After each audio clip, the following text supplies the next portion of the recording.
नमस्कार. 11 वर्षांचा संघर्ष आणि 7 विक्रमी राज्य पुरस्कार हे फक्त आकडे नाहीत, तर ही गोष्ट आहे मराठी चित्रपटसृष्टीतील एका असाधारण अभिनेत्रीची. तर आज आपण जाणून घेणार आहोत मुक्ता बर्वे यांच्या प्रवासाबद्दल. एक असा प्रवास जिथे चिकाटी आणि कलेवरच्या निष्ठेने यशाची एक नवीनच परिभाषा लिहिली.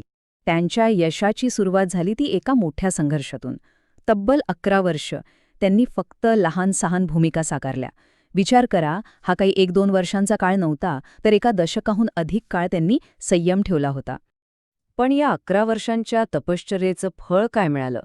तर ते म्हणजे तब्बल 7 महाराष्ट्र राज्य पुरस्कार, आणि तेही सर्वोत्कृष्ट अभिनेत्री म्हणून.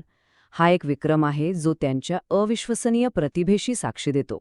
मग प्रश्न हाच पडतो की 11 वर्षांच्या संघर्षातून 7 विक्रमी पुरस्कारांपर्यंतचा हा प्रवास हा नेमका घडला तरी कसा? चला, त्यांच्या या प्रवासातला प्रत्येक टप्पा जरा जवळून पाहूया. तर या प्रवासाची सुरुवात होते त्यांच्या बालपणापासून. आणि गंमत म्हणजे त्यांचं बालपण पाहिलं असतं तर त्या पुढे जाऊन इतक्या यशस्वी अभिनेत्री होतील याची कुणी कल्पनाही केली नसती.